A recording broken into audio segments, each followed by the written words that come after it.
In the Pyramid Age, royal tombs and funerary temples were a single complex. But 1300 years later, the two were built separately, reflecting a new era of opulence epitomising the greatest dynasty of all, the 18th, the time of Amenhotep III. For centuries, pretty much the only visible remains of Amenhotep's funerary temple were his two colossal statues. Now archaeologist Dr. Hourig Sarouzian and her team are finally uncovering the full splendour of this once mighty monument. You touch and it's like glass. Yeah.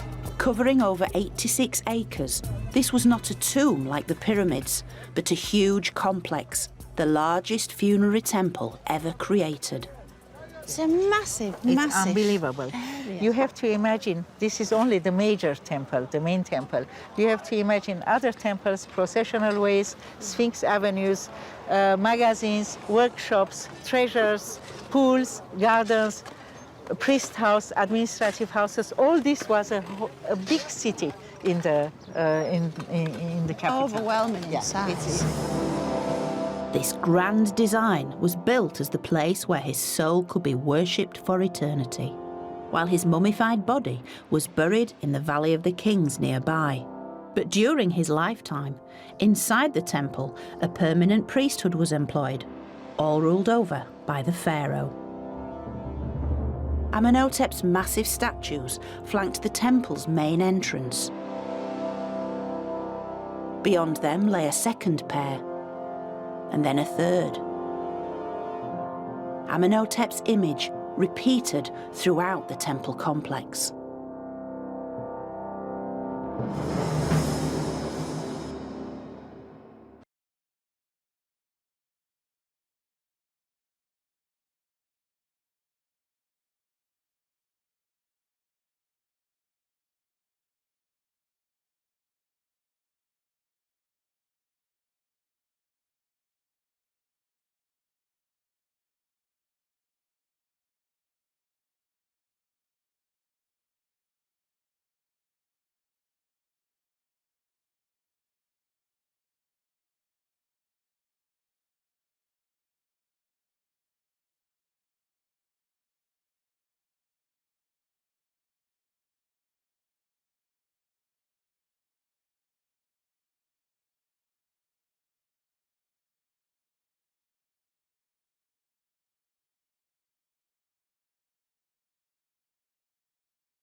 Our story begins on the banks of the Nile River, whose rich silt deposits nurtured the ancient lands of the pyramids and pharaohs. However, the Nile does not stop flowing where ancient Egypt ended, instead snaking south into the heart of Africa, allowing many other civilizations to thrive upon its shores. The most prominent of these were the Nubians, a people who flourished in what is now Sudan. Around 2500 BC, the first powerful state in Nubia, Kerma, rose to prominence. Running roughly parallel to the Middle Kingdom of Egypt, the Nubian people of Kerma were sophisticated agriculturalists, cattle herders, ceramicists, and metal workers. They left behind huge ritualistic tombs known as defufes. Around 1550 BC, the armies of the Egyptian New Kingdom thundered southwards in their war chariots and brought Kerma under their rule. Egypt ruled over Nubia for roughly 500 years, during which time the Nubian peoples adopted many aspects of Egyptian culture, including the worship of Egyptian gods like Amun and Isis. Despite being under their occupation, the Nubians maintained much internal autonomy and a distinct identity. Egyptian art at the time depicted Nubian nobility with darker skin than their own, bedazzled in large earrings, and draped in robes made of exotic animal skins, making them very distinct from the average Egyptian. In the immediate aftermath of the apocalyptic Bronze Age collapse, which devastated all civilization on the Eastern Mediterranean, the Nubians were able to reassert their independence, establishing the Kingdom of Kush, with its capital at the Amunic cult center of Napata. In the centuries that followed, the Nubians were able to reverse the tides against their former conquerors. It would be around 745 BC that the mighty Kushite king Piye would take advantage of unrest in the north to launch an invasion, occupying Egypt and becoming the first pharaoh of its 25th dynasty. Egypt flourished under Nubian rule, as the Kushite pharaohs oversaw a renaissance in Egyptian art and religion. This included the first widespread construction of pyramids in nearly 2,000 years, both in Egypt proper and in their homeland of Nubia.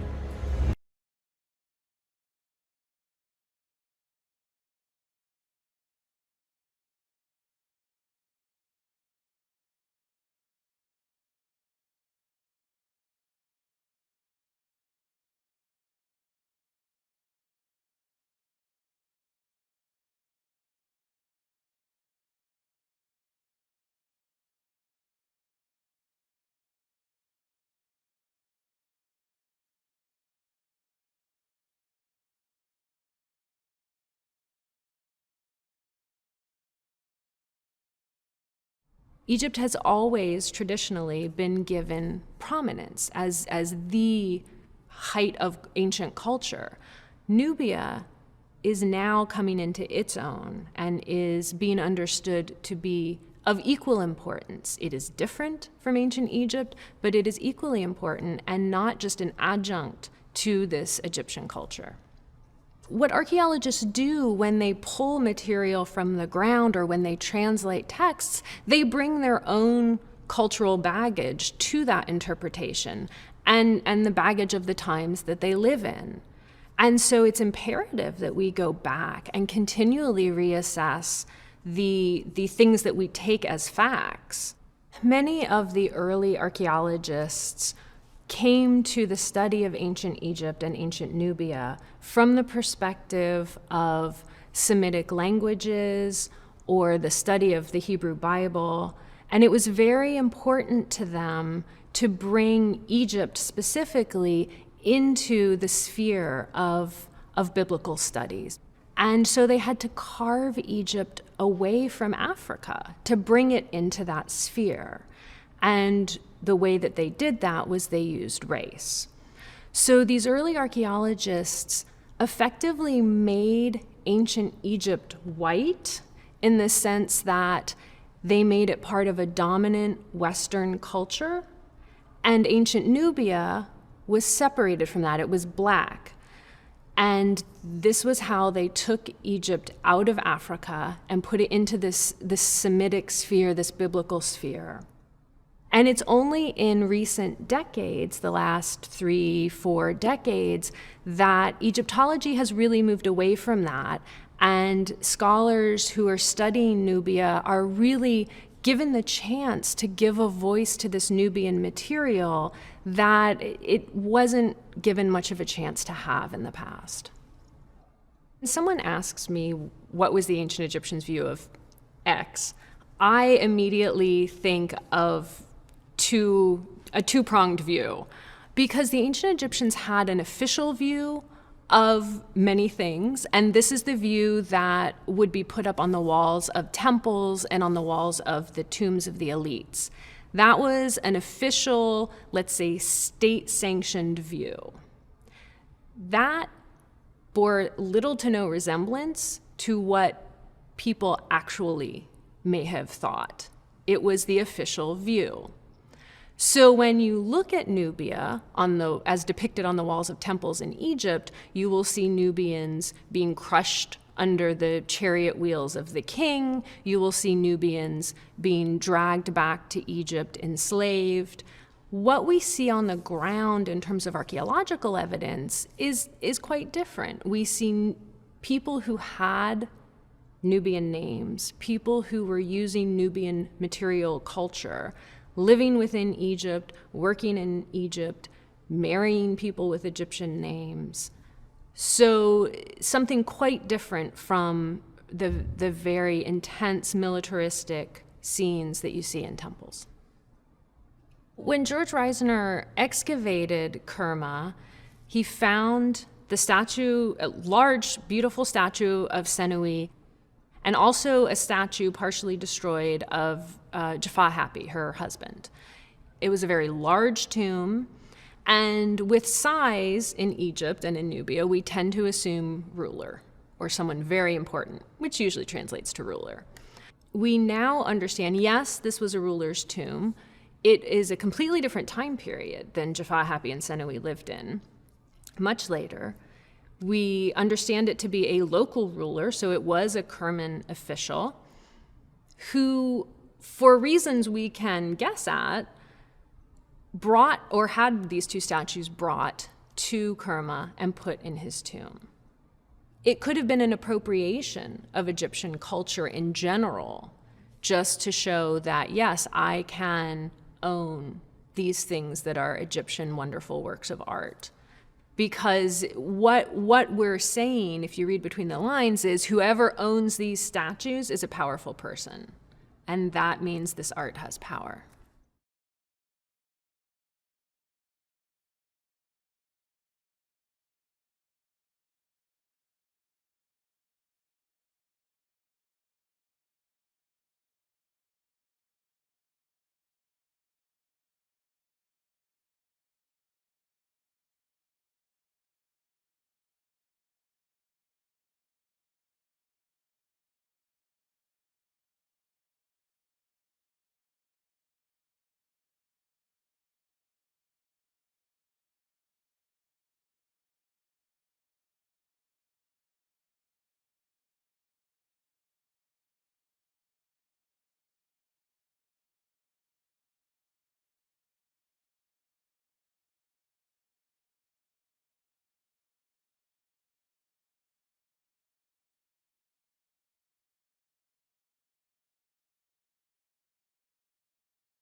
In the immediate aftermath of the apocalyptic Bronze Age collapse, which devastated all civilization on the eastern Mediterranean, the Nubians were able to reassert their independence, establishing the Kingdom of Kush, with its capital at the Amunic cult center of Napata.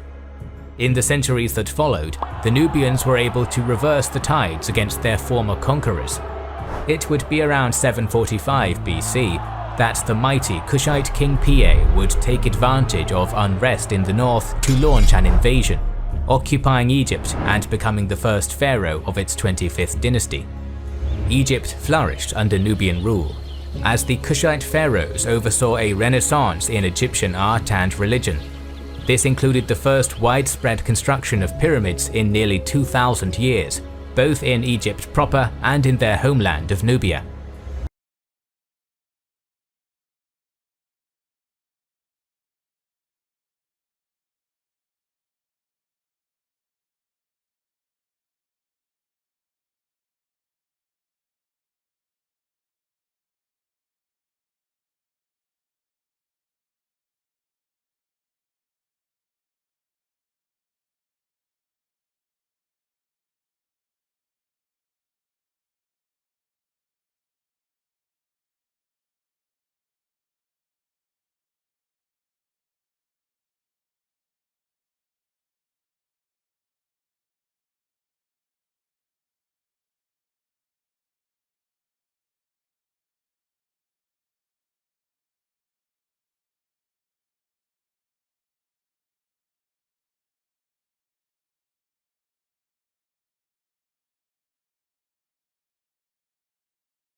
The ancient city of Mohenjo-Daro is one of the first urban centers in human history.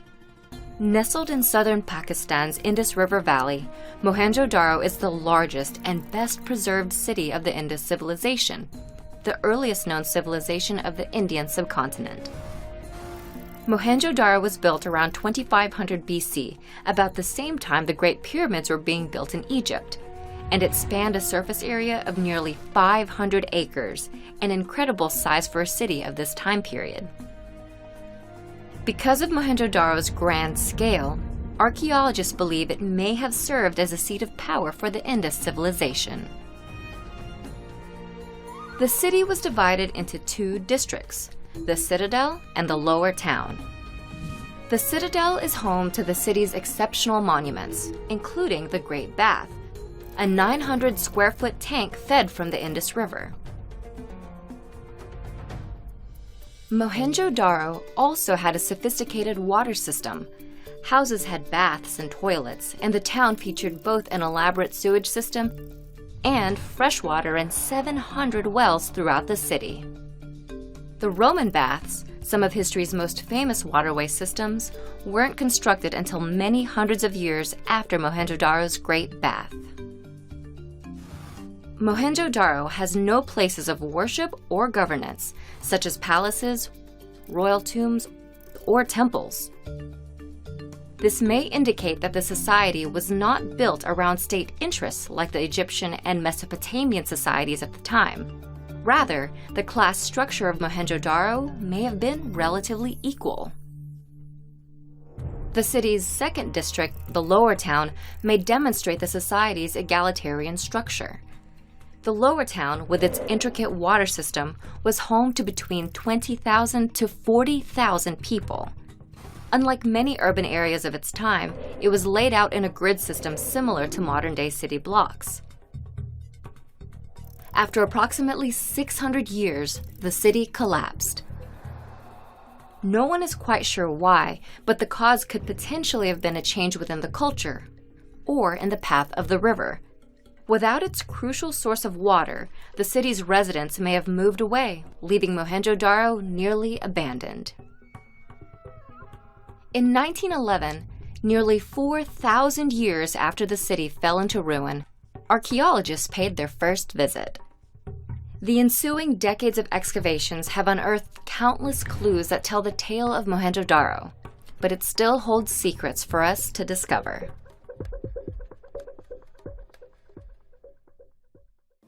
The Indus Valley civilization is mysterious. We can't read their script, don't know their language either. But what about their religion? What were the beliefs and practices of the ancient people of the Indus Valley civilization? Now, don't get me wrong. We don't have too much evidence as to figure out what they would have practiced. No gigantic monuments to the gods, no magnificent temples, none of that. But these people have left behind many clues that we could piece together to find out about their religious practice. So where do we start? Let's take this Indus seal, the well-known Pashupati seal. Here we can see a seated man with horns on his head, sitting on a kind of stool surrounded by countless other animals. But if you look closely to his head, you will be able to observe that he has not only one, but 4 heads, 3 of which are clearly visible in the front view. Paired with the animals around him and the horns on his head, this man can be interpreted as some kind of god. If you look at some more Indus seals, this becomes very evident. We keep finding images of gods that are in some way connected to animals and nature. Take this seal, for example. Here we can clearly see a goddess in the center, also with horns, but seems to be not in a human form, but morphed with another creature to create a kind of mythical creature. I mean, if you think about it, it does kind of resemble the centaurs of Greek mythology. This is not a lone seal either. This seal clearly depicts the same goddess. Meanwhile, in this seal, we see the same god from the Pashupati seal appear on the far right. On the left, you can see a man hunting or spearing down an animal. We don't have to leave it at that. This copper plate inscription, the longest Indus inscription, features a similar god with some kind of offering and a plant sprouting behind him. These nature and animal or hunting themes are extremely evident in Indus seals. And so the gods they worshipped must have been hunting gods, plant gods, or gods associated with certain animals or nature. The significance of animals in particular in Indus culture is very clearly seen by literally any and every Indus seal. You see below the legend an image of some kind of animal which will vary from seal to seal, and so their mythology must have been very heavily affected by the creatures that lived around them. Speaking of mythology, what was that like? What tales did they tell to their children? What tales did the priests glorify about? Again, I'm taking another seal for an example. This one clearly depicts a man fighting off two lions single-handedly. We have many such seals of the same event. Right now you might not recognize anything special from this, but it is actually very similar to Gilgamesh in the Mesopotamian Epic of Gilgamesh fighting off two lions. Even the imagery is almost exactly the same. This could mean that both civilizations shared similar myths and tales, and a sort of cultural exchange happened. Indus mythology would have therefore heavily revolved around animals and beasts. Tales like a man killing a foul beast, taming them, or fighting them, these themes seem very common. Animals could have also played a role in the Indus mythology as gods or servants or representations of gods themselves. In this seal, for example, you can see someone worshipping an unknown goddess to the left who is standing inside a peepal tree. Below seems to be a kind of procession or parade of either worshippers or heavenly servants or gods of some sort. But next to it, you can see a strange animal, two-horned, bigger than the other people, and standing behind the worshipper. This could have been some sort of mythical creature as well, just going to show how much these peoples integrated their surroundings into mythology. And in this seal, a horned man with a tail fights a lion, again tying to the Epic of Gilgamesh. Then there is also the concept of gods or mythical creatures having multiple heads or arms. This is also a very big theme of Indus seals and is attested by many of them.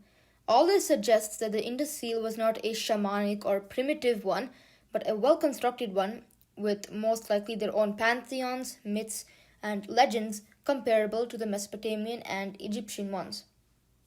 But when it comes to mythology, you can't miss the flood myths. They are common everywhere and vary to an extent, but it would be hard to believe that the Indus people didn't have a kind of variation or sort of flood myth. I mean, they were, after all, situated on the banks of a great river that flooded. Although we have no seals depicting a flood myth for the Indus, they probably had a variation of this legend. So that's the mythology aspect of things. But there is something else that is very interesting about their gods. Take a look at the Pashupati seal once again. Look at the deity's head. Yeah, he has horns of some sort, which is very common, by the way, and what may seem to be a crown or headdress at first. But if you compare this seal to other seals of the same god and style, you will actually realize that it is a plant or tree. Scholars have associated this with the peepal tree. So what we get is a deity sitting in a lotus meditative posture under a peepal tree. Sound familiar? Yes, this practice of meditation is so common in later Hinduism and other traditions, and the peepal tree is revered as sacred in Hinduism. It's the exact same thing here. We know the Indus people knew of the peepal tree because of their seals, so the holiness of the peepal tree, the lotus position, and this entire practice that just seems so Indian could have been borrowed from the earlier Indus faith. The peepal tree was not such an important thing in the times of the Rig Veda and is barely mentioned, while later it gains importance. That importance of the peepal tree must have come from the Indus faith that preceded it. This is not the only place where we see cultural continuity. Let's look back at the Pashupati seal. Remember the four faces of which three are in view? Take a picture of the Hindu god Brahma, or for that matter, any Hindu god with four heads, and you will see he is literally portrayed in the exact same manner. The many arms of the Hindu gods can also be attributed to the many heads, arms, and legs of Indus mythological creatures.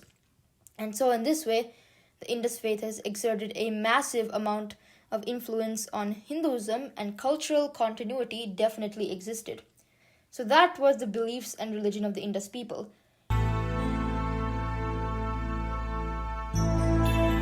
These seals were quite novel discoveries, as they held important clues to the Indus Valley civilization. More than 4,000 seals made of mud or soft talc were found in the Indus Valley. Inscriptions or drawings of people and animals were commonly depicted on these Indus Valley seals. The unicorn was the most common theme on them.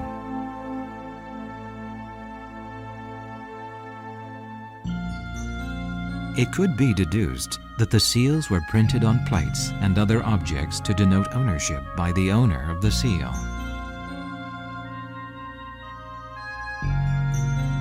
And similar seals have also been found in the Mesopotamian civilization ruins in Iraq. Not only were similar animals depicted, but even the inscriptions and symbols were identical. What implications does this have? There were two overland routes. There was one overseas route. Trade is clearly established on the basis of archaeological finds and Mesopotamian literary records between Mesopotamia and Harappan civilization, and also between Harappan civilization and some of the Iranian civilization, and on the basis of humped bull motif, carnelian beads, estetite vessels, which means that objects of Mesopotamian origin being found in Harappa and objects of Harappan origin being found in Mesopotamia clearly testify to the fact that there was trade.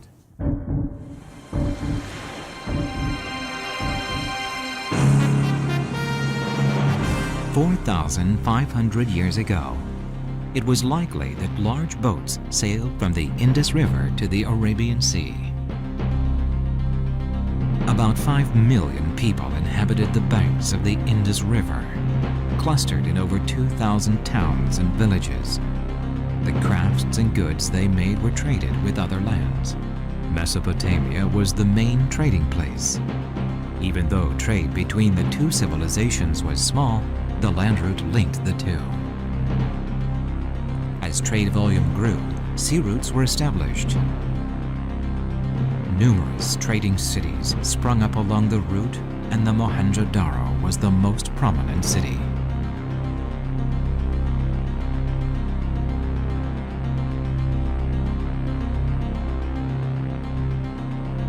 Mohenjo-Daro was the Manhattan of its time.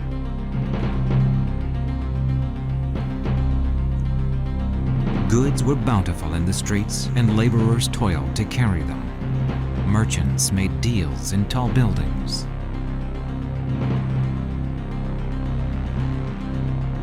There was drinkable water accessible everywhere at any time.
Mud skippers look like creatures that began to evolve from the sea to the land and then got stuck halfway. A fish that can live out of water. Although trying to walk around on fins doesn't make it look like they've cracked it quite yet. Survival is tough enough as it is, so there must be a good reason to add an extra degree of difficulty. Well, it's all about the mud.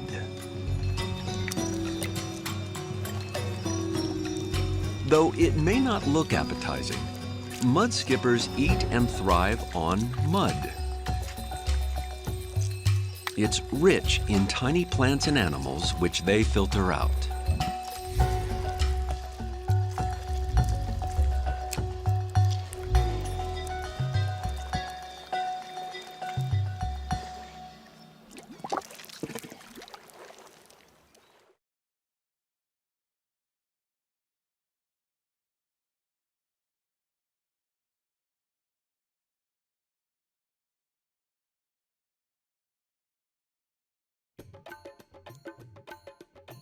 A few months back, I had visited the ruins of the Harappan city of Lothal in northwestern India, which is about 85 kilometers, or just over 50 miles, from the modern metropolis of Ahmedabad, India. Compared to Harappa and Mohenjo-daro, the two most famous Harappan sites, Lothal is rather small, but it contains many of the characteristics of a typical Harappan city, and for this reason, it's a good place to explore. The name Lothal means place of the dead, but it's not the real name of the city, which no one knows. The site was excavated between the years 1955 to 1962 by Dr. S.R. Rao, whose team unearthed many of the town's structural remains. Rao estimated that Lothal thrived roughly between the years 2500 to 1900 BC, and perhaps at its height was home to around 15,000 people. Like many other Harappan cities and towns, Lothal was divided into two main sections, an upper town, or Acropolis, and a lower town, the latter which was protected from flooding by a 13-meter thick brick wall.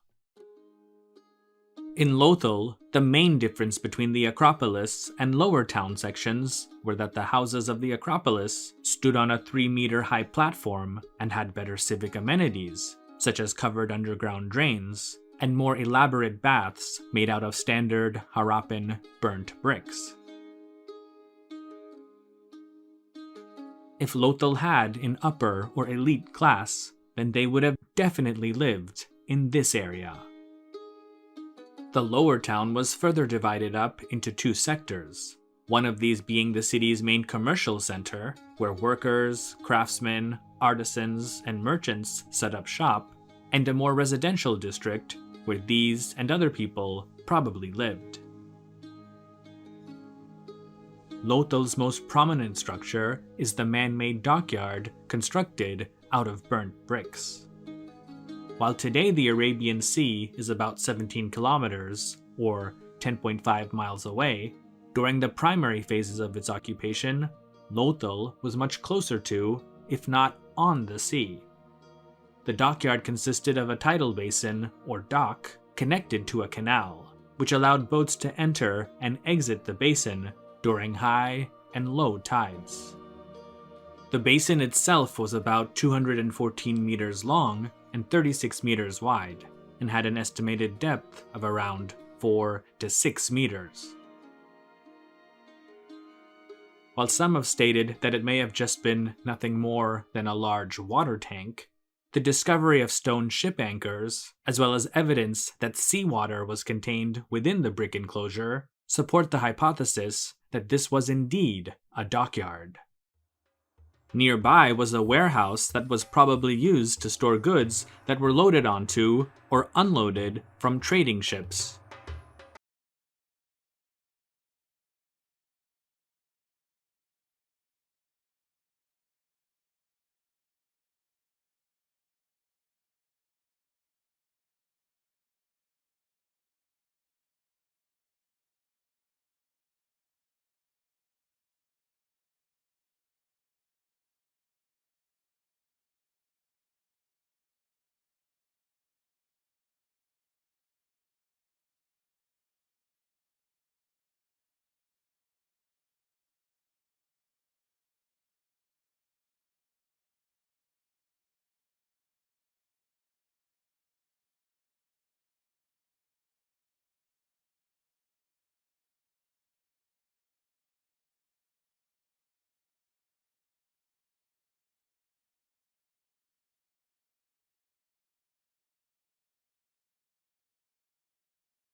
In this experiment, we see two continents separated by an ocean.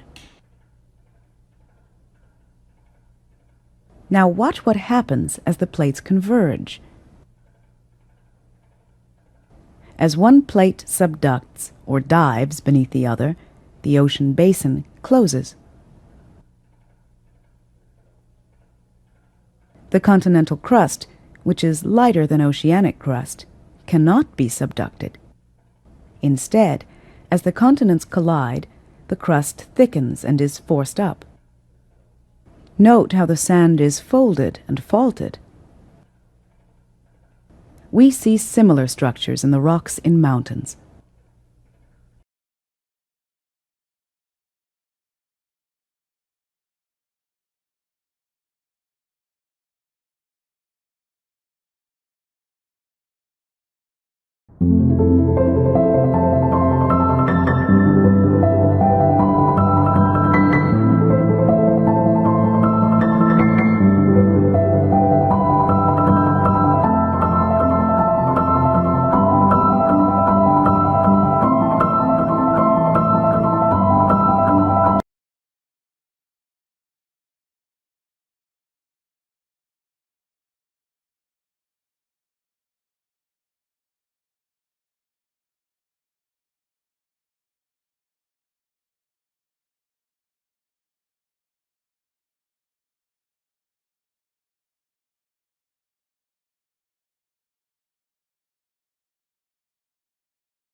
Back in the Middle Ages, there was no cure for the plague.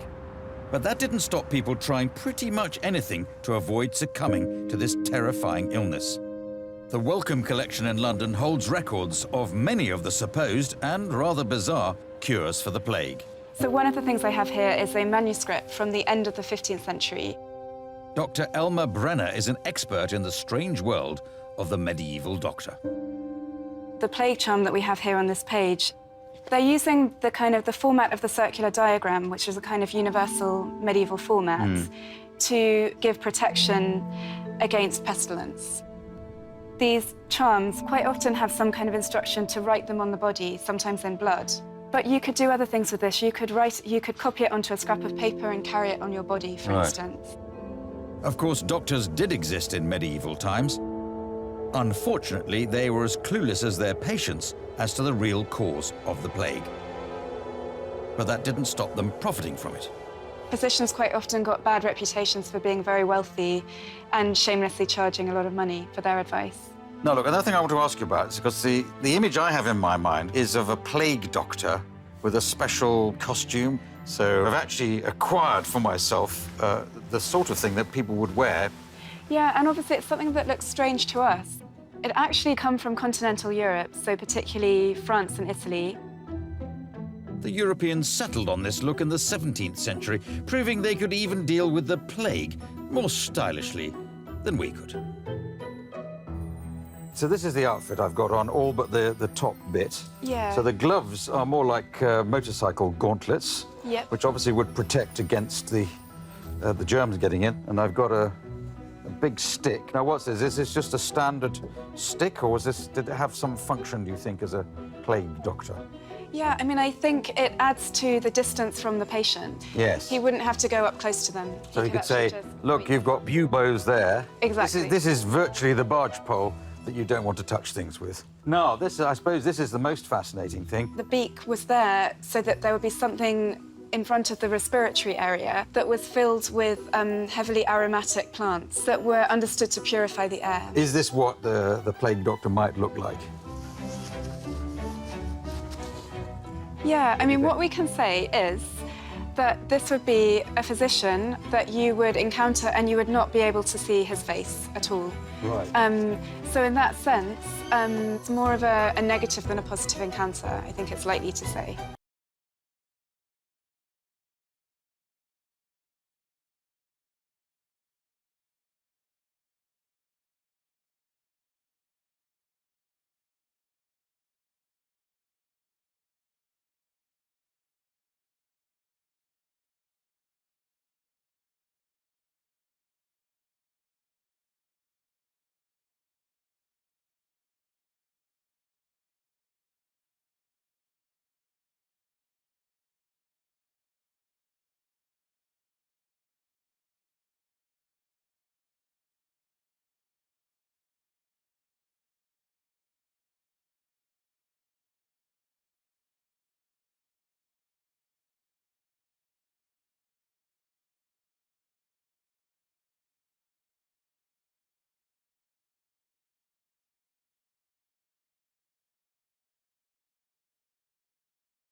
If you don't have anything out in space, that's a flat space.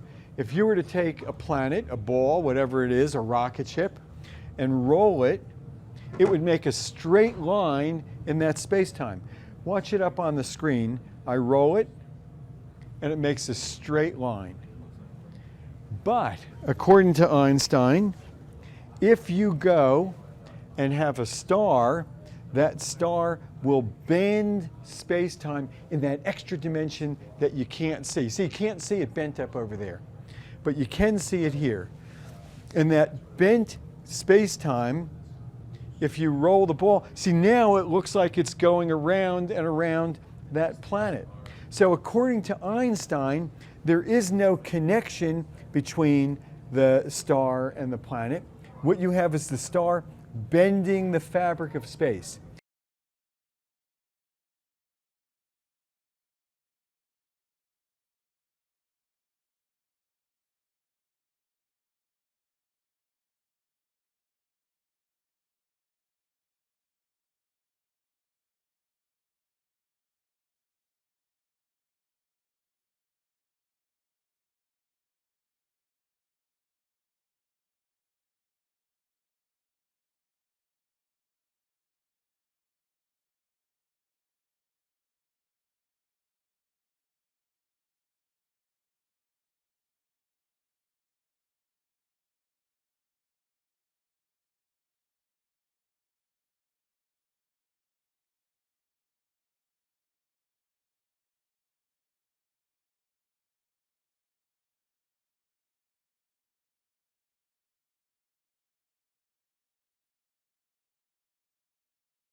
Трогать. Вот она очень сухая, ей 150 лет, все нормально, да? Ага. Все, поехали. Пойдем, мой дорогой. А, ты вот так вот. Камера работает? Работает. А вот это вы видели? О, Господи. Ну, у вас глаза еще больше стали. Наверное. Нам удалось вас удивить? Да, а как... This bird can eat bones instead of meat. Meet the bearded vulture, the bone-eating bird. It is a truly remarkable bird of prey because it's the only known bird species that primarily feeds on bones. Unlike other vultures that feast on flesh, the bearded vulture has evolved to specialize in consuming bones, and their diet consists of 90% bone. Their highly acidic digestive system can easily digest even the toughest bones. To access the marrow, the bearded vulture often carries large bones to high altitudes. From these lofty heights, it drops the bones onto rocks below, shattering them and exposing the coveted marrow. Bearded vultures are incredible soarers, capable of gliding for hours without flapping their wings. Despite its unique adaptations, the bearded vulture faces various threats, including habitat loss and human persecution. Conservation efforts are underway to protect them.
As if moving to a new capital wasn't enough, sometime between year 2 and year 5, with the swift rise of Aten as the primary state god, Akhenaten made a daring move that rocked the state religion.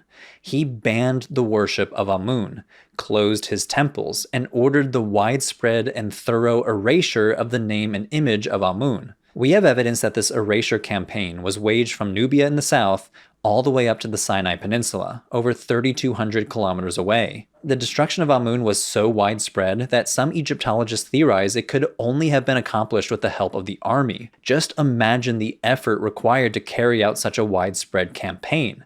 And let me remind you, all of this was happening during Amun's height as the most popular Egyptian god. He made some enemies by doing this. In the tombs around Thebes, the name Amun was obliterated, chipped off the walls. The name was also removed from the tip of Hatshepsut's obelisk. Just picture that. Akhenaten presumably made some guy climb all the way up there with hammer and chisel just to destroy the name of Amun. He even ordered the destruction of his own father's name.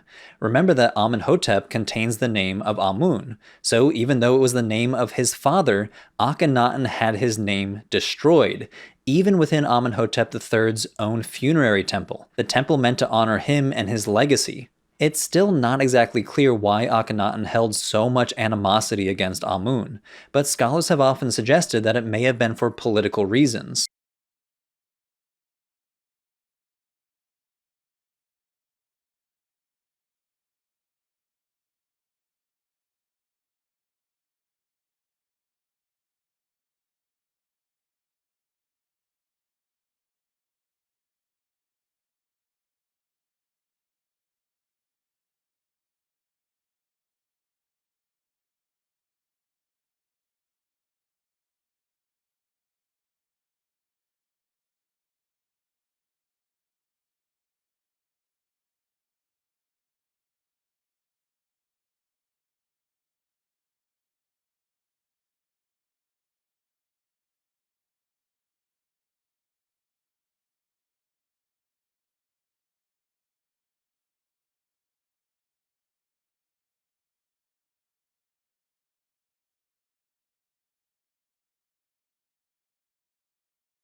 So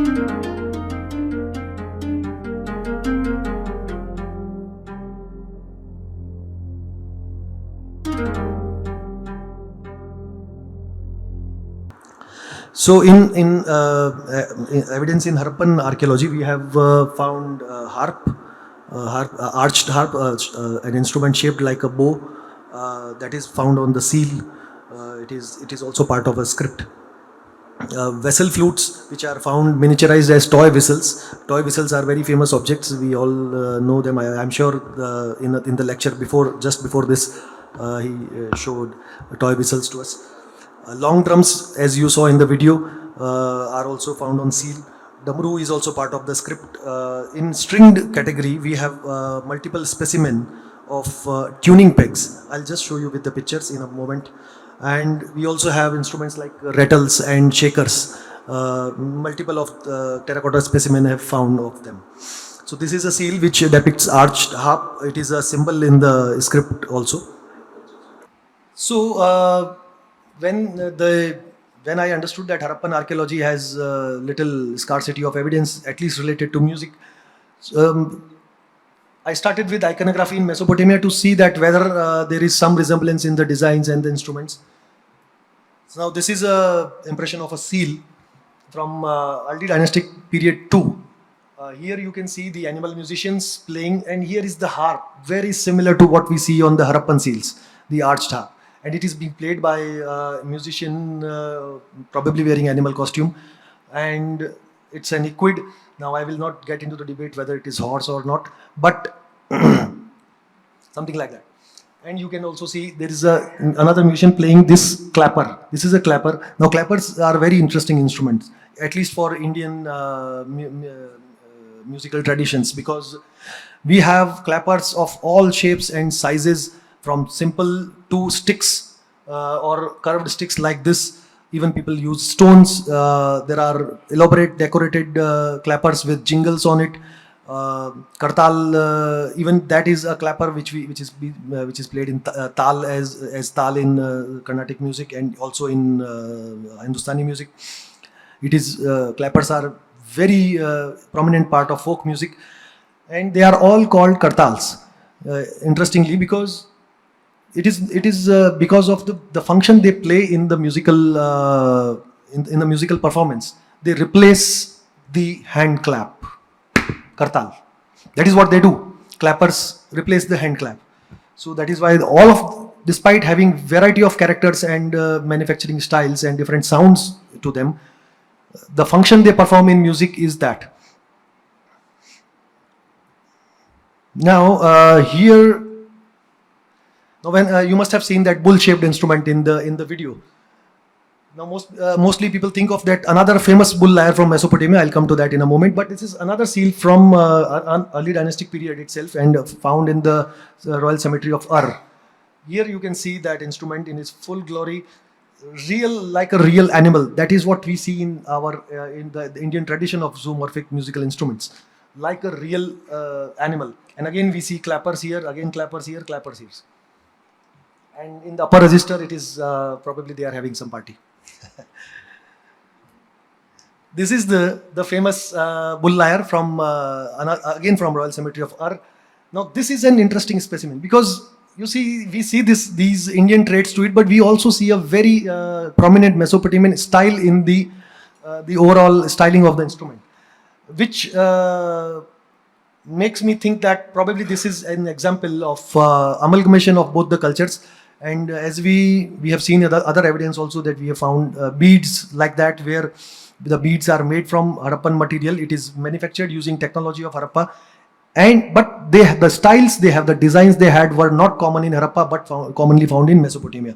So just like those trade items, Harappans were probably making musical instruments there in Mesopotamia for the clientele there.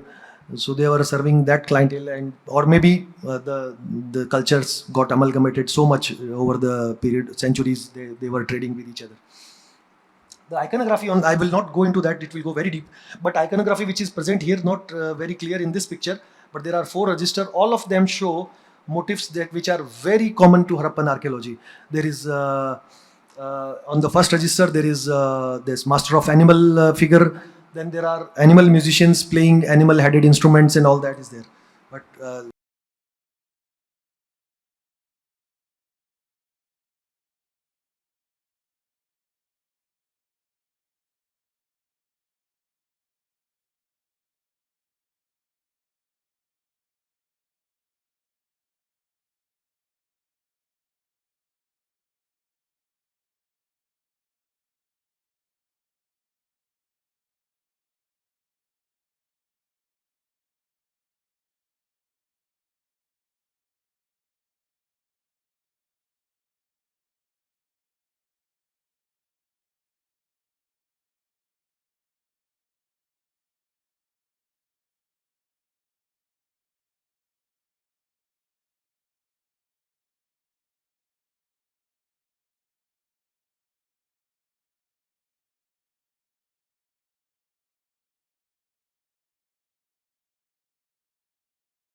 Earthquakes around the world concentrate mostly along the boundaries of tectonic plates. The largest earthquakes occur on the highlighted plate boundaries called subduction zones, like the one offshore Japan. Here, the Pacific plate moves westward towards Japan at a rate of 9 centimeters per year. A cross-section through this region reveals the structure of the subduction system, showing the Pacific plate descending underneath the overriding plate on which Japan sits. The plates are made of elastic rock, and the asthenosphere beneath them consists of rocks that are elastic on short time scales while flowing viscously at the time scales of years. Over longer geological time scales, the subducting plate sinks slowly into the asthenosphere. To see how earthquakes fit into this picture, we zoom in on the region around the plate contact, and we also slow down our clock to focus on processes occurring over much shorter time scales. When we do this, we can recognize 4 distinct stages of earthquake cycle deformation. We start in the time period before a major earthquake, called the interseismic period. This interval lasts several decades to centuries to even millennia in some cases. During the interseismic stage, a large part of the plate contact is locked by friction. The subducting plate continues to move at several centimeters per year, causing the overriding plate to shorten and bend downward. Depending on their location, nearshore communities may record this as slow uplift or as drowning of the land. The earthquake happens at 12 on our clock. At this point, stresses have become so high that the plate contact breaks and the 2 plates slip rapidly past each other. This rapid slip produces seismic waves that propagate away from the fault and may cause damage in the region nearby. This vertical motion of the seafloor may also generate a tsunami, as the water column is abruptly raised and then falls to the sides. During the earthquake, the overriding plate stretches seaward relative to its pre-earthquake position, with uplift near the subduction trench and subsidence near the shore.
River Valley is the is the best possible location for a civilization or for a city to exist.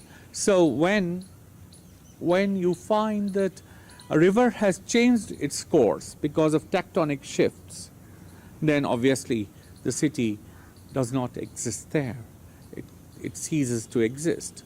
So tectonic movements, floods from the rivers, natural disasters, these are some of the causes which have been held responsible for the decline of the Harappan civilization.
Indian people, we believe we are black people. We know. Do you? That yeah. is not true.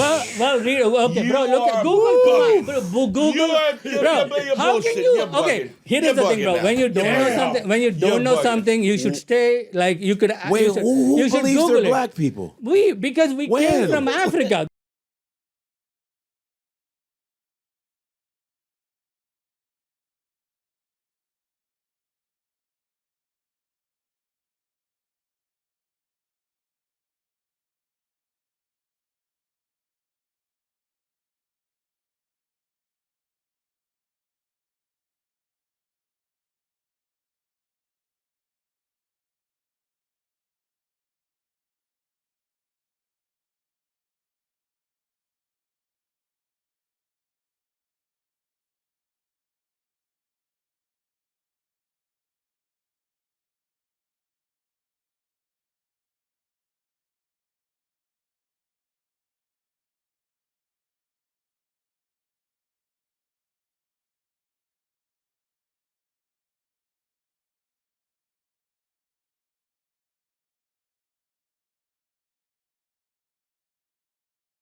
All we need to start inflation is a tiny seed of a peculiar material called false vacuum. False vacuum has the astonishing property that it self-replicates, and it does so very rapidly. If you start with 1 cubic inch of this material, very soon you will have 8, then 64, and so on.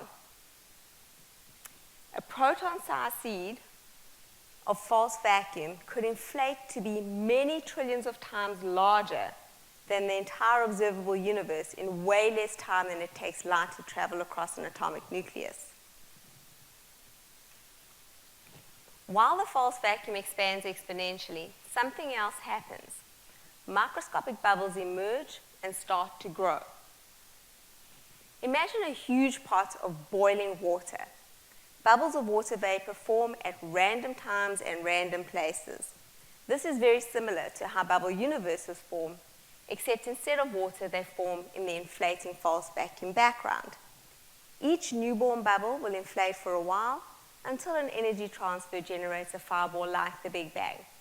Our Big Bang happened in our universe 14 billion years ago, while other bubbles will have their own Big Bang event, some of which could be taking place at this very moment. After bubbles form, they expand, but the false vacuum background expands even faster, continuously creating room for more and more bubbles to form.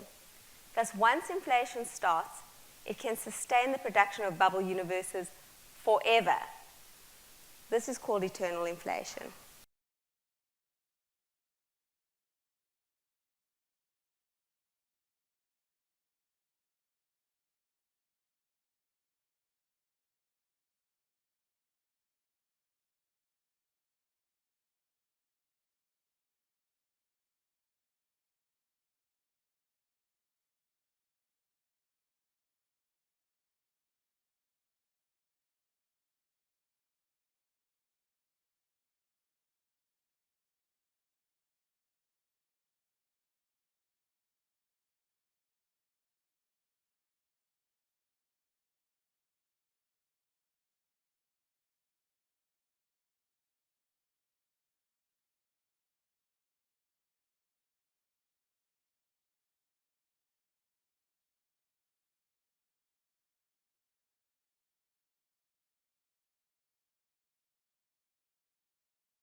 June 30th, 1908, 7:15 a.m.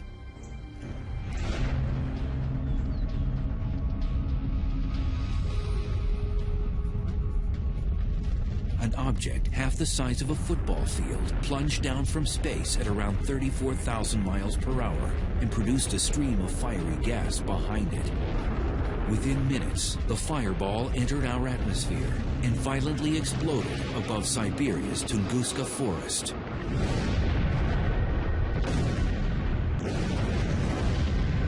It became the largest explosion on Earth in modern human history. The blast sparked heat waves, which torched 80 million trees in an area over half the size of Rhode Island. Fortunately, no one died as a direct result of the explosion, because it was in a thinly populated area. If that asteroid hit just a few hours later, it would not have hit Siberia, it would have hit over Europe. And if that had exploded midair over any of the major cities of Europe, 1 million people would have died like that. For the last 100 years, the Tunguska explosion has been shrouded in controversy. Today, many scientists agree an asteroid caused the blast. Incredibly, it never even impacted the ground. Rather, it exploded 5 miles above Siberia's frozen ground. A small stony asteroid can't survive the plunge through Earth's atmosphere. When it smacks into the lower atmosphere, doing about 50,000 miles an hour, it's like an egg smashing onto concrete.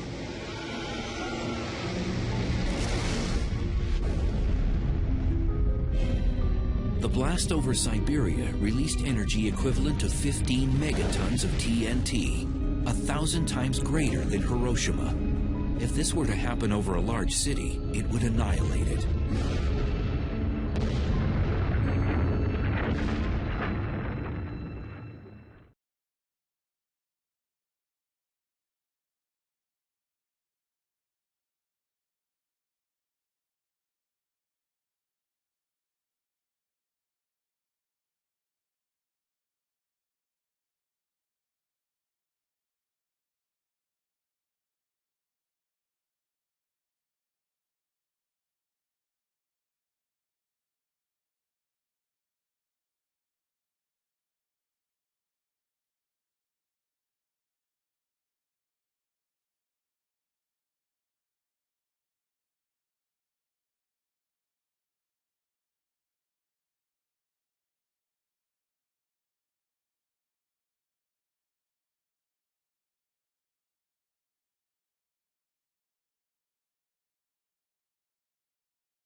but it's amazing.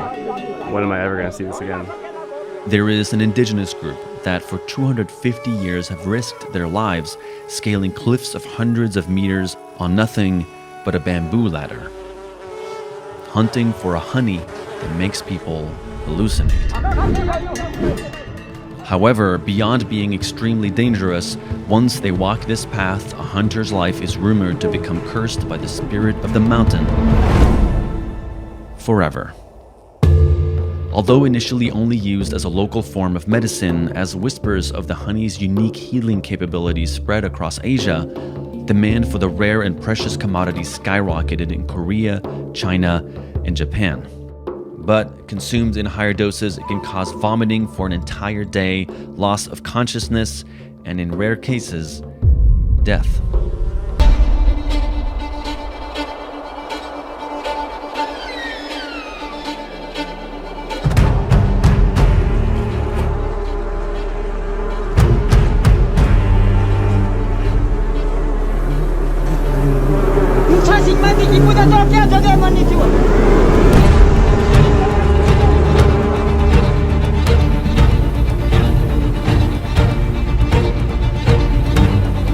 Oh my God, they are attacking him.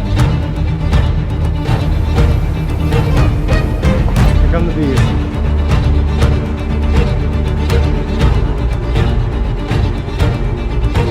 Oh, fuck. The hive is coming down. Our bees everywhere, all over the camera, all over us.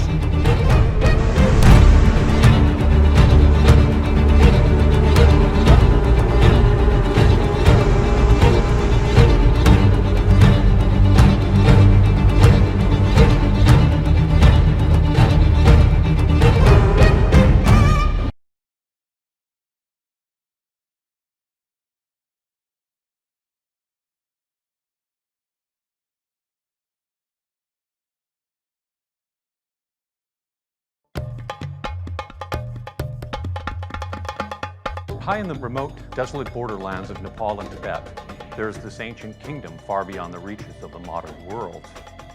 It feels like it has this great, expansive spiritualness to it. This is Mustang.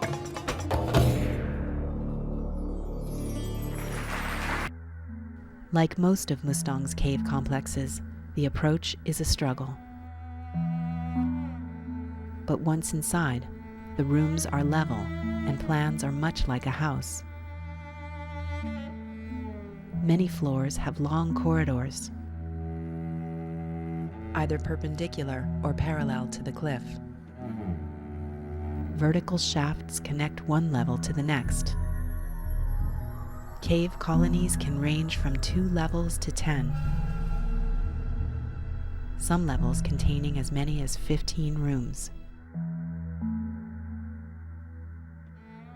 Soot on walls indicate cave kitchens, and storage rooms hold large granaries.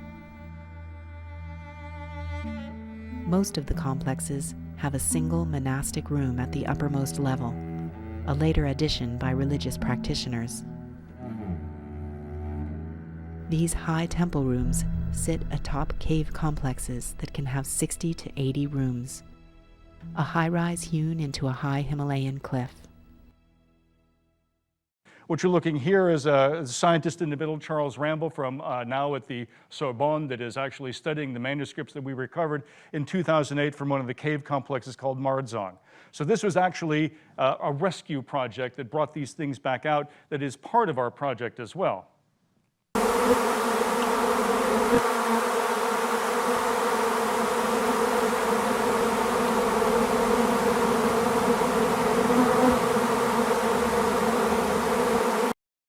From a highly intelligent primate to a 6-legged avian ninja. What would be the worst way to die? Number 3, the Asian giant hornet, also known as the Japanese hornet, and recently dubbed the murder hornet. Oh, I mean, of all the death by animal scenarios, I think being stung by murder hornets is at the top.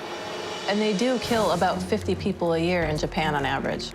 To be attacked by a swarm of Japanese hornets, I couldn't imagine the pain. One Japanese couple didn't have to imagine it. On a warm morning in September, Teru and Koichi were gardening when they disturbed a giant hornet nest. Within seconds, Koichi had a dozen massive insects attacking him, each stinging repeatedly. Teru was stung too as she ran for help. My symptoms came quickly.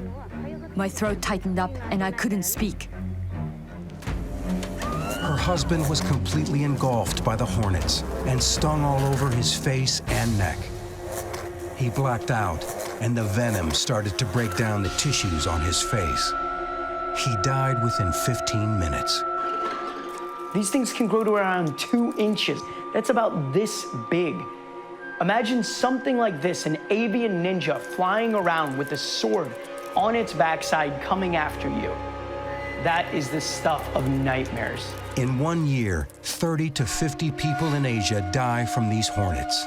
In the US, 60 to 80 people die from allergic reactions to various wasps and bees. But somehow, these giant hornets still scare us more. When you get stung by a Japanese hornet, that's a heck of a lot of venom that's being injected, and your body can go into full anaphylaxis. And what happens is your blood pressure drops, your throat can swell, it can be hard to breathe, and you can go into a full cardiac arrest. Wait, not ready. Okay, go. All right, here we go. Oh! Oh! Ah! Wow! Wow! Okay. Okay.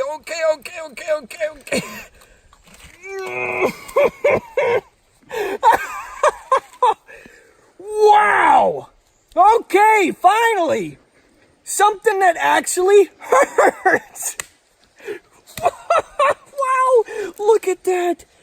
Look at that! That is immediate pain! Keep it still. Immediate pain! It's just a flow, steady flow. It's beautiful to watch.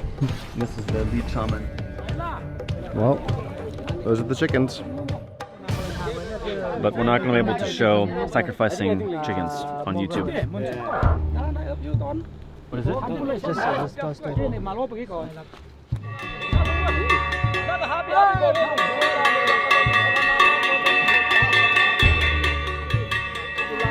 This is amazing.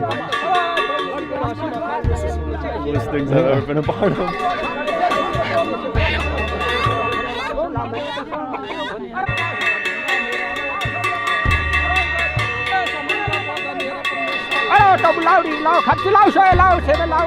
Never felt so far away from home in my entire life, in the best way possible.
In the year 1700, India's share in the world's economy was an astounding 27%, more than all of Europe combined. 250 years later, India's share had dropped to less than 3%, and its people were left impoverished. What happened? Strap in, adventurers. We're about to dive into a dark and messy history. Welcome to 18th century India. In 1707 CE, the death of Mughal Emperor Aurangzeb sends the empire into a decades-long spiral. In his wake, an endless parade of weak princelings forced themselves upon the peacock throne. With the Mughal Empire teetering on the brink of collapse, regional powers jostle for supremacy. Land grabs and title claims, infighting and betrayal. India is vulnerable. The situation is so precarious that in 1739, Persian Emperor Nadir Shah invades North India and sacks Delhi. During this period of disorder, the British sensed opportunity. Leveraging their unique advantages as a foreign power, they bribed and blasted their way into a dominant position in the subcontinent. India was no stranger to dealing with foreign aggression, but the British were not like those who had come before. They were not like Nadir Shah, who looted and simply left. Nor were they like the Huns, who, while shedding Gupta blood, became Indian themselves. Yes, the British were different, for they saw India as an inexhaustible gold mine whose resources were to be forever extracted. By the time India won its independence in 1947, its native institutions had been demolished, its economy deindustrialized, its trade networks severed, and its people more deeply divided by caste and creed.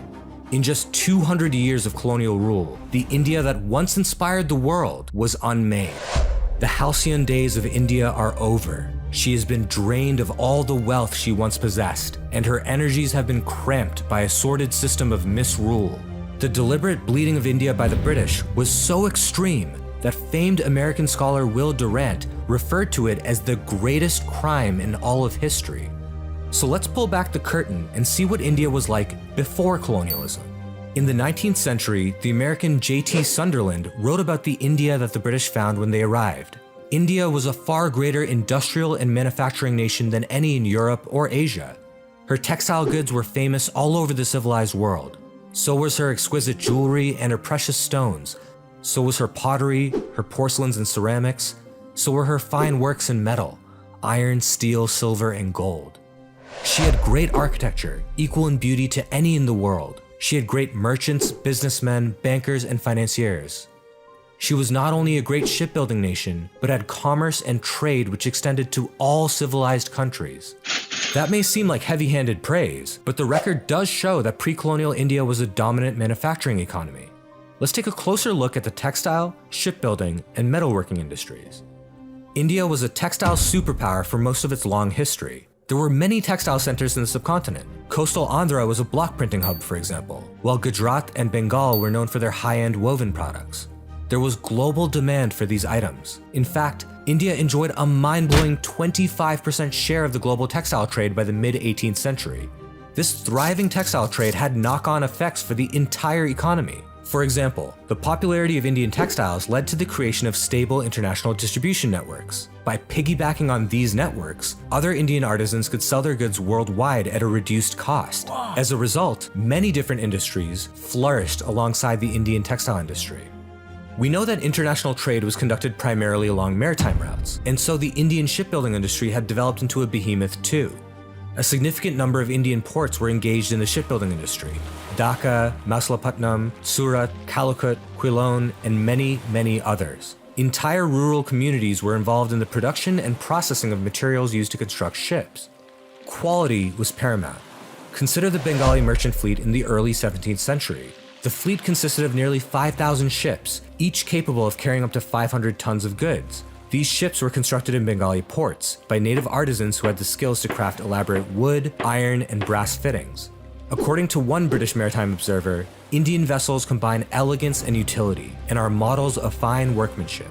Merchant contracts indicate that Bengali ships were much more durable than English ships. Bengali ships had an average lifespan exceeding 20 years, while English ships were not known to last more than 12.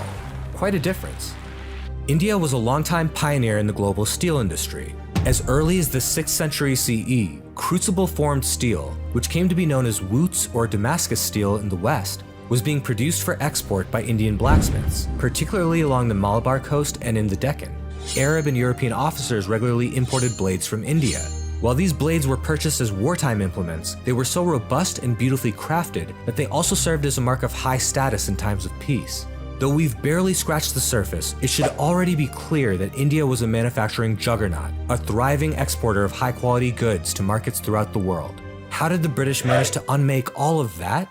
The fundamental principle of the British has been to make the whole Indian nation subservient to the interests and benefits of themselves. And so, once the British took power, they changed the entire dynamic of the Indian economy to suit their own interests. The first step? Dismantling all native industry. To start, they established a legal monopoly over Indian textile goods and cut off the export market, which immediately disrupted long-standing trade links.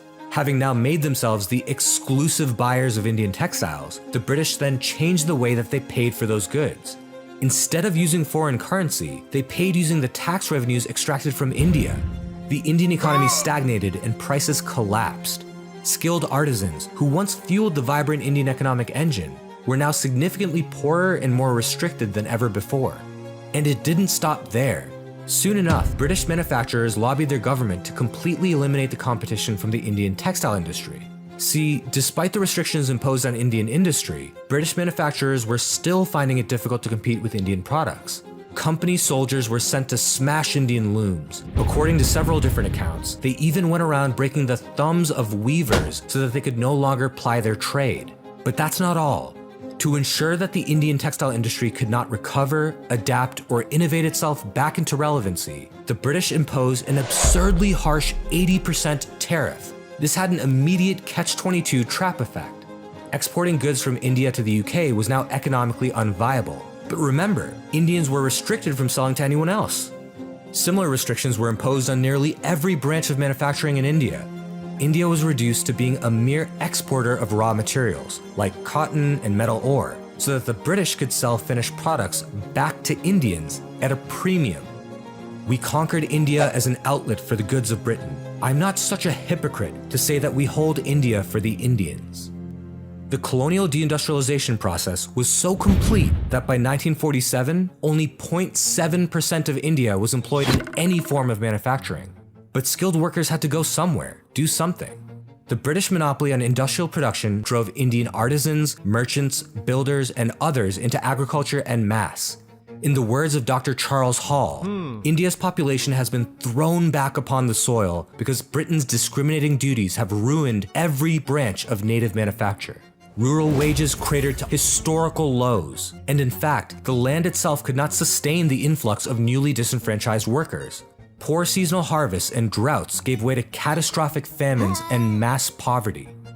With most Indians now converted into peasant cultivators, the British sought to exploit them further. They began to tax cultivators as the primary revenue source for the administration. Taxes were extreme, pegged at 50 to 80% of gross income, and calculated before the harvest. The result? Indian cultivators often owed more in taxes than they earned as income. The British knew how harsh this really was. They openly conceded that they were imposing the highest tax rates in the world, and that taxes were more than 3 times higher than they had ever been under Indian rulers. To add insult to injury, the British even bragged about it in Parliament. The Indians have been taxed to the utmost limit. Every province has been made a field for higher exaction, and it has always been our boast how greatly we have raised the revenue above that which the native rulers were able to extort. Colonial taxes were so burdensome that 2/3 of the population in directly ruled British areas fled to the hinterlands, where native Indian lords could at least minimally protect them from financial depredation. The millions who stayed behind could hardly afford to pay taxes, and the situation was worsened by the fact that the British did not negotiate tax payments. Horrors were perpetrated under the guise of sinless mathematical neutrality. Tax defaulters were confined in cages and exposed to the burning sun. Fathers sold their children to meet the rising rates. Vulnerable peasants were physically tortured to pay up, and when they didn't have the means to pay, the British confiscated their farmland for themselves. Tens of millions of landless peasants were created for the first time in Indian history. By the end of the 19th century, India was Britain's largest source of revenue by far, its largest purchaser of exports, and a source of highly paid employment for both British civil servants and soldiers. and they were all paid for by Indian taxes. Many British officials freely acknowledged the exploitative nature of the colonial enterprise. In fact, a Prime Minister of the UK, the Marquess of Salisbury, himself admitted, "As India is to be bled of money, the lancet should be directed to those parts where the blood is congested." And just like that, India and its people were bled dry.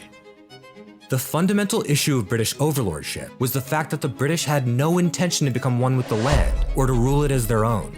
The British saw India as innately and eternally foreign, and this justified their creation and maintenance of what scholars have referred to as an extractive colony. For comparison's sake, consider the Turkic peoples who invaded India and eventually formed the Delhi Sultanate and the Mughal Empire. Look, the Mughals were no heroes. They imposed unequal taxes, engaged in religious discrimination, plundered local treasuries, visited great violence upon their enemies, and exhibited a Persianized racial arrogance. But one thing is clear: India's wealth was preserved at a foundational level. After nearly 2 centuries of Mughal rule, India was still a dominant economic power, responsible for 27% of global trade. There's a simple reason for that. See, the Mughals had a foreign place of origin, Fergana, but they did not repatriate India's resources to their original homeland. India may not have been Fergana, but it had become their new home, and so their loyalties and energies were owed solely to India. Meanwhile, the British ruled India as disconnected tyrants. The bulk of the revenue from India wasn't reinvested in India. No. It was extracted and repatriated to their distant, foggy homeland. How much? Modern economists have estimated that the total amount of wealth that the British extracted from India is in the ballpark of $43 trillion. Yes, $43 trillion. When taxes are not spent in the country from which they are raised, they constitute an absolute loss and extinction of the whole amount withdrawn from the taxed country. The money might as well be thrown into the sea. Such is the nature of the tribute we have so long exacted from India. Apologists for colonial rule often point to the railways as some sort of extravagant counter to the argument of extraction and divestment. But as modern scholars have pointed out, the railways serve as evidence for how exploitative and inefficient British investment in India really was. First, there's the bold assumption that Indians would not have built railways, like the Japanese or others, either by importing the technology or by developing their own. India had been far too advanced and cutting edge of civilization to not keep up had it been given the opportunity to do so. When the British came to India, the country was the leader of Asiatic civilization. Japan was nowhere. Now, in 50 years, Japan has revolutionized her history with the aid of modern arts of progress, and India, burdened by 150 years of English rule, is condemned to tutelage. But let's ignore that for now. Initially, the Indian railways were positioned as a grand investment scheme for British shareholders. The government guaranteed substantial returns of at least 5% per year, and when the revenues were not enough to pay out these returns, Indian taxpayers covered all the losses. Because of these taxpayer-backed guarantees, construction of the railways was extremely inefficient. Here's a fun stat. Every mile of Indian rail cost £18,000 to construct, as compared to £2,000 for the same mile built in the United States. All the elements of railway construction, steel, wagons, gears, engines, and more, were produced by British manufacturers. Indians weren't even given an opportunity to produce their own manufactured alternatives because the British government imposed restrictions that prevented Indians from competing. Worse still, the essential purpose of the railways was to assist the British enterprise in the exploitation of the natural resources of India. In fact, the railways made it possible for the British to export enormous amounts of grain and other agricultural products, which sparked and exacerbated famines. Over the course of British rule in India, an estimated 35 million preventable deaths were caused by famines. That's millions more than those killed under Stalin or Mao, and that's 5 times more than the Holocaust. The British were directly responsible for this. They mass exported Indian foodstuffs to Britain and other countries in Europe, even during drought periods. Food in India became too expensive for peasants to afford. According to Dr. Charles Hall, India starves so that its annual tax revenue to England may not be diminished by $1. There is plenty of grain in India. The trouble is that the people have been ground down till they are too poor to buy it. The British had no interest in provisioning for Indian lives. Famine non-intervention was official government policy. How ironic, given that heavy-handed British intervention and market manipulation is what sparked the famines in the first place. And when good people, Indians and foreigners, worked together to help famine-affected peasants, the British government made efforts to stop them. They were furious that the government's own failures were being highlighted. Don't believe me? Listen to this British officer in his own words. Scores of corpses were tumbled into old wells because the deaths were too numerous for the relatives to perform funeral rites. Mothers sold their children for a single meal. Husbands flung their wives into ponds to escape the torment of seeing them perish from hunger. But amid these scenes of death, the British government in India was unmoved. Newspapers were persuaded into silence. Strict orders were given to civilians. Do not acknowledge that civilians are dying of hunger. And if you think that Indians would have done a worse job, consider this. There hasn't been a single large-scale Indian famine in the 70+ years since British rule ended. Not one. Independent India has its flaws, but it has been overwhelmingly better at providing for the care, safety, and prosperity of its own people. And now you know.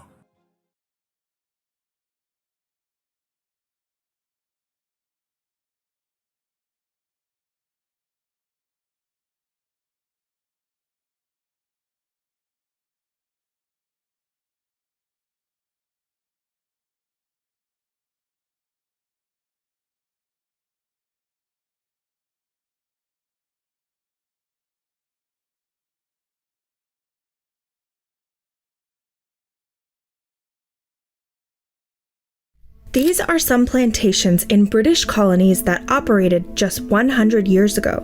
Some of these workers are enslaved Africans. Some are indentured servants from India. Can you tell the difference? After slavery was abolished, Britain replaced its enslaved workers with a cheap alternative: indentured servants.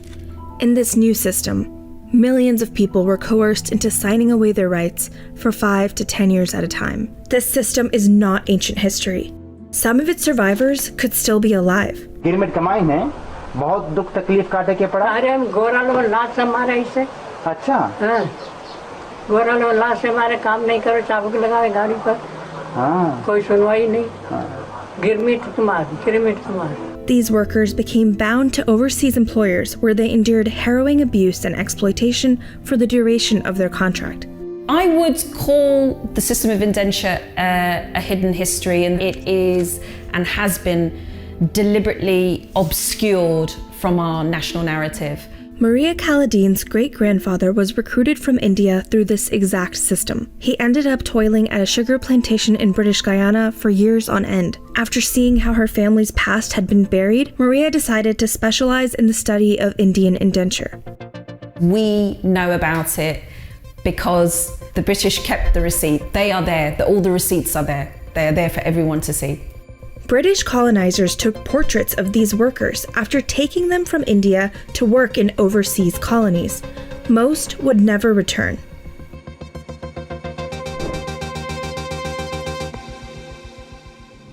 Have a look at this record of Indian immigrants. These are the names of Indians who signed an indenture contract and boarded a ship from Calcutta on December 2nd, 1903. It's an agreement between you and your employer that you will work for a particular number of years. As soon as they signed that contract, the indentured worker lost much of their freedom.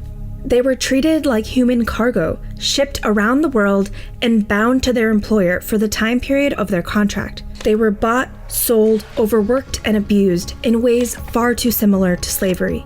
Here's how it all went down. By the end of the 1800s, the British Empire was growing to the biggest the world had ever seen.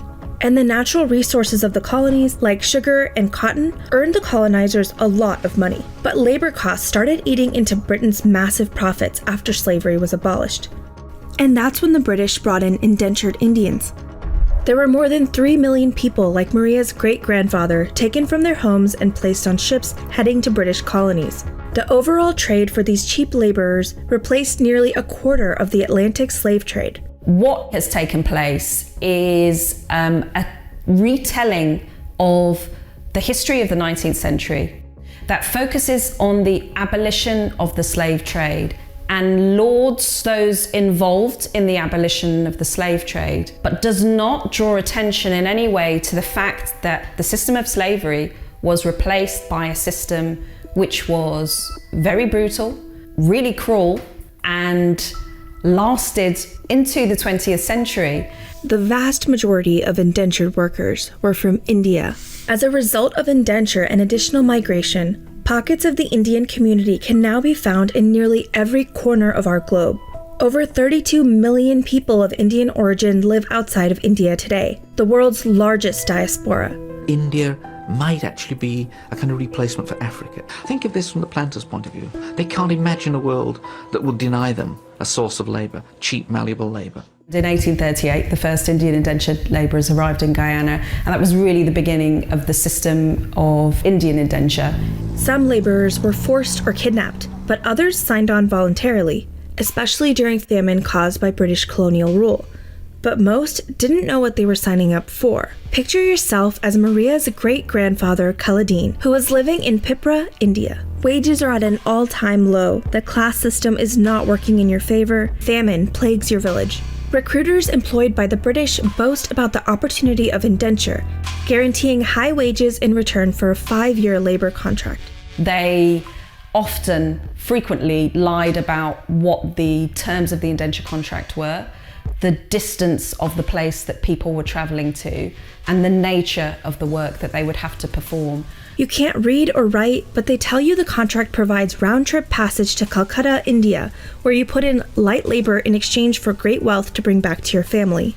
Like more than 2 million other Indians, you stamp your finger and take the deal. In 1886, my great-grandfather was recruited in Gonda. He was taken to Faizabad. From then, he was taken to Calcutta as an indentured labourer. What they didn't tell you is you're not really going to Calcutta. You're transferred from depots to shipyards, perhaps told your final destination would be Sri Lanka, but your ocean voyage keeps going and going. The ship itself is rancid, and you are crowded alongside parcels of rice, wheat, and hundreds of other labourers deep within the cargo deck. Your voyage could have been one that was fraught with deaths from cholera, for example, typhoid, dysentery. It would have been quite traumatic for the immigrants. You are lucky to survive the diseases that kill roughly 1 in 5 of your fellow passengers. Your peers bond over the shared trauma and call themselves the Jahaji Bhai, or Brotherhood of the Boat. 3 months later, you arrive in an unfamiliar land, and someone tells you it is known as British Guyana, a British colony thousands of miles away from home. He left Calcutta for Guyana, and he indentured for 2 periods of 5 years on 2 estates in Demerara. This arrival story is way too familiar for the tens of millions of descendants of Indian indenture. Hundreds of thousands of people were taken from China, Japan, and Polynesia as well, forming an extracted community known as coolies, a term that's now an offensive slur. The laborers were shipped across 19 of Britain's colonies, namely in the Caribbean and South Africa. The Dutch and French also took advantage of the cheap labor for their own plantations.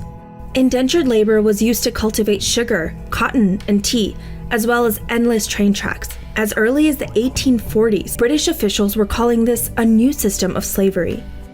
The vast majority would never see India again, and would end their lives working in cane fields on the other side of the world. Indentured workers endured back-breaking work and were whipped and abused by white authorities.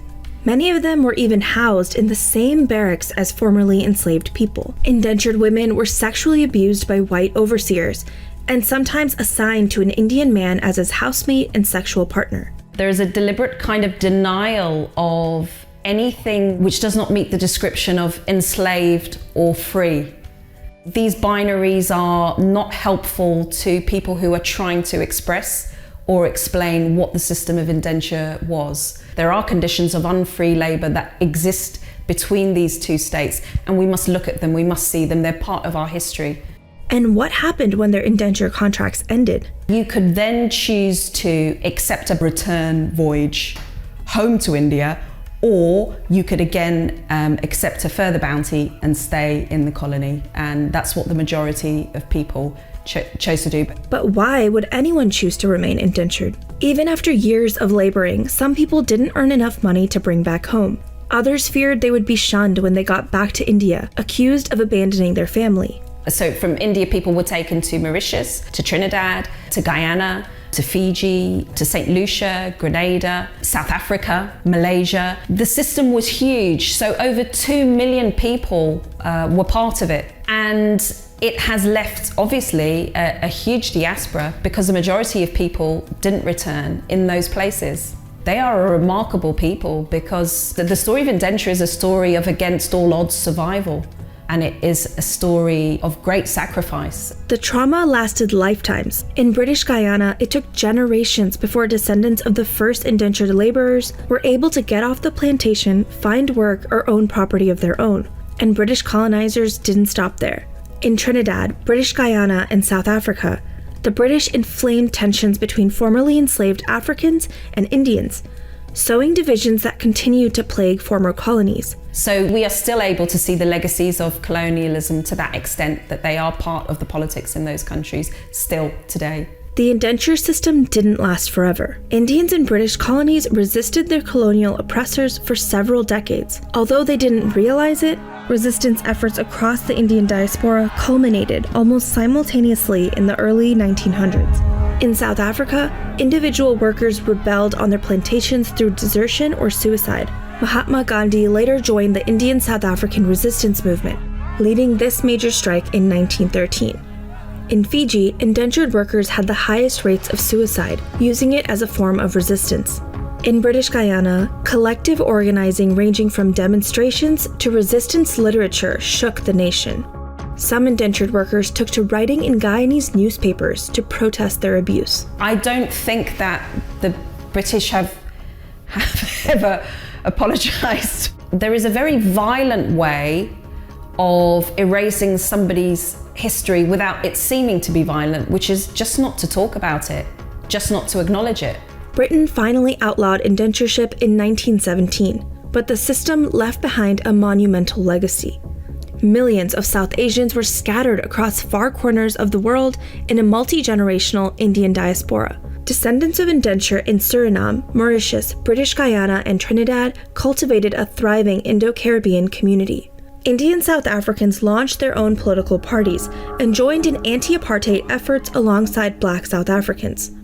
The coastal city of Durban, South Africa, became home to the largest population of Indians outside of India and is acclaimed for its Indian culinary scene. Assimilation was bittersweet for Indian migrants. They wanted to hold on to their cultural heritage, but colonial policies made this harder. In some places, it was punishable to speak Hindi. In others, Indians were not allowed to go to school or get jobs without first converting to Christianity. I am sure that every indentured family has stories like mine, and I wish that we could just have some sense of, the tragedy of it and also the remarkable nature of the people who survived it. Today, indentured servitude may be a forgotten or even buried history, but many of the tens of millions of descendants want us to know their story.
it was needed to put an end to the war and had a chance of so doing, we thought that was the right thing to do. We knew the world would not be the same. Few people laughed. Few people cried. Most people were silent. I remembered the line from the Hindu scripture, the Bhagavad Gita. Vishnu is trying to persuade the prince that he should do his duty, and to impress him takes on his multi-armed form and says, "Now I am become death, the destroyer of worlds." I suppose we all thought that one way or another.